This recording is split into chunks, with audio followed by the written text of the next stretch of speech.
This is Psalm 9394. My name is Karen. I wanted to take a quick look at the upcoming G7 summit. This is going to be held on Thursday, June 13th through Saturday, June 15th, 2024. AmericanProgress.org published an article with the top 5 priorities for this 50th G7 summit. Number 1, they want to use Russia's frozen assets to help Ukraine. 2, focus and coordinate food security efforts. 3, this one is interesting, chart a path to Israeli-Palestinian peace and security. 4, lay the groundwork for COP29. And 5, make multilateral institutions work for all. For that last part, it says G7 countries should also include explicit reference in the final communique not only in support of ongoing reform efforts, such as the World Bank's Evolution Roadmap, but also of broader reforms to global governance bodies as outlined in the draft Pact for the Future to be presented at the UN Summit for the Future this September. This meeting is going to be very important for what happens in September. In a first for this particular meeting, Pope Francis has been invited as a participant. He's going to be speaking about AI and how it could be used for the good of humanity. AI means artificial intelligence. Looking at Revelation 13, it talks about a beast that rises up out of the sea. And this beast was given power. Verse 4 says they worshipped the dragon, which gave this power to the beast, and they ended up worshiping the beast. And they said, "Who is like unto the beast? Who is able to make war with him?" Some people have pointed out the word "who" is also the acronym for the World Health Organization. This beast was given a mouth speaking great things and blasphemy, and this beast was allowed to continue for 42 months. The Bible says that beast is able to make war with the saints and to overcome them, and that beast is given power over all kindred, tongues, and nations. And the people that dwell on the earth worship him, at least those whose names were not written in the book of life. Revelation 13 continues by speaking about a second beast. This beast comes up out of the earth, having 2 horns like a lamb, but speaking as a dragon. I understand that to mean that beast looks very innocent, but the words he speaks are like a dragon. And he exercises all the power of the first beast before him, causing the earth and them that dwell therein to worship the first beast, whose deadly wound was healed. Verse 14 says, "And he deceiveth them that dwell on the earth by the means of those miracles which he had power to do in the sight of the beast, saying to them that dwell on the earth, that they should make an image to the beast, which had the wound by a sword and did live." He had power to give life unto the image of the beast, that the image of the beast should both speak and cause as many as would not worship the image of the beast to be killed. This is where the mark of the beast comes in.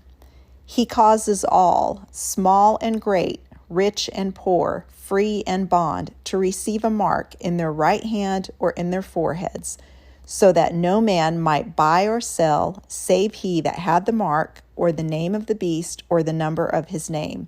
Here is wisdom. Let him that has understanding count the number of the beast, for it is the number of a man, and his number is 666. I can't stress enough the fact that I believe the mark of the beast is coming. I don't believe it's already been here. And I say that because Revelation 13, beginning at verse 11, talks about this beast that rises up out of the earth. It specifically says, "I beheld another beast coming up out of the earth." That is the beast that has 2 horns like a lamb and speaks like a dragon. That beast exercises all the power that the first beast before him had. I believe the first beast is the one that we have already seen, the one that had the power. He caused the earth and them which dwell therein to worship the first beast, whose deadly wound was healed. AI was asked what AI thinks it looks like. The answer it gave and the picture it drew is a right hand and a left hand. The right hand is mostly red, the left hand is mostly blue.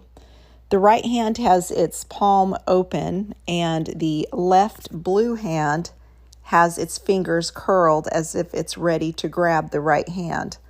There's also something which appears to be jumping off of the left hand into the palm of the right hand.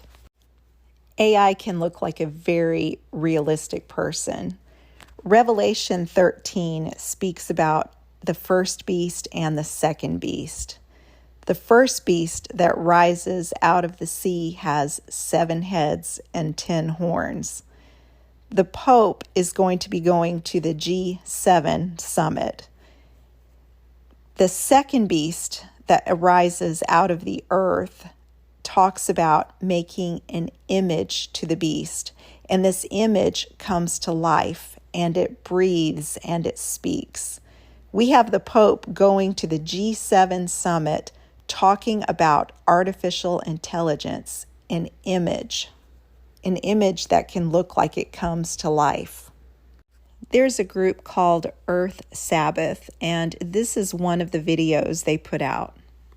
Discover the growing global movement inspired by Pope Francis's encyclical, promoting a weekly day of rest for the earth to combat climate change. The weekly Earth Sabbath movement, inspired by Pope Francis's encyclical Laudato Si', promotes a weekly day of rest for the environment. The weekly Earth Sabbath movement aims to combat climate change by reducing human activities that contribute to environmental degradation for one day a week. The concept is rooted in the idea that the Earth, like humans, needs rest to recover and heal from constant demands. Scientific evidence supports the Earth's ability to recover when given a break from human activities. The weekly Earth Sabbath movement is gaining global traction, with individuals and organizations joining the initiative to promote sustainability. Participating in the weekly Earth Sabbath movement can help reduce carbon footprints and promote environmental conservation. The weekly Earth Sabbath movement highlights the interconnectedness of human and environmental well-being. It encourages reflection on our relationship with the Earth and the importance of respecting its natural cycles. The weekly Earth Sabbath movement offers a practical and accessible way for people to contribute to climate action.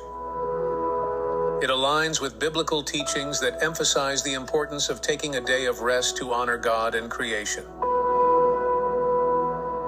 The weekly Earth Sabbath movement is a crucial step in addressing the urgent need for climate action and promoting a sustainable future. Join the weekly Earth Sabbath movement and be part of the global effort to combat climate change and protect our common home. Visit www.earthsabbath.world. And after the Pope goes to meet with the G7 summit to encourage artificial intelligence for the good of mankind, this is what's planned for July 20th. On July 20th, 2024, a global Earth Sabbath March is planned to raise awareness and demand action towards establishing a weekly Earth Sabbath Day. Visit us at www.earthsabbath.world. We urge you to organize or participate in local Earth Sabbath marches in your communities, schools, or workplaces to amplify this message. Collective action and individual responsibility are crucial in protecting the planet for future generations. By joining the Earth Sabbath movement and committing to observe a weekly Earth Sabbath Day, you can contribute to environmental conservation and make a significant impact. The Pope is also preparing a document related to the Sacred Heart of Jesus to, quote, illuminate the path of ecclesial renewal, but also to say something significant to a world that seems to have lost its heart. Ecclesial renewal. Ecclesial in the canon law of the Catholic Church, an ecclesial community is a Christian religious group that does not meet the Catholic definition of a church. So pretty much if you're listening to this podcast, that would be you and me. Renewal is an instance of resuming something after an interruption, a regeneration. So the Pope is preparing a document to illuminate the path of ecclesial renewal, but also to say something significant to a world that seems to have lost its heart. Although the document will be released in September, it's going to be part of ongoing celebrations marking the 350th anniversary of the first apparition of the Sacred Heart of Jesus. That is based on a vision a nun had in the year 1671. She was returning home from a ball for carnival dressed in her finery and experienced a vision of Christ scourged and bloody.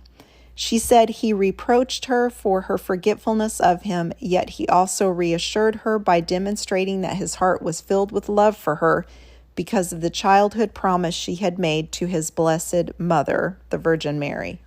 That celebration would take place December 27th.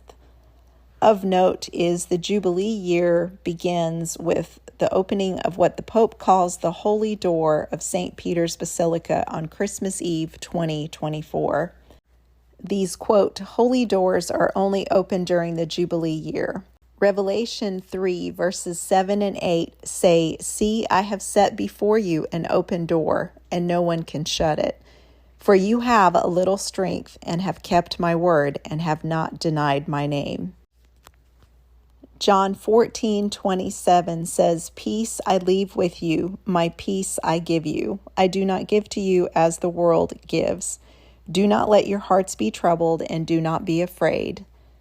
Do not be afraid, but be aware of what's happening. And may God bless you."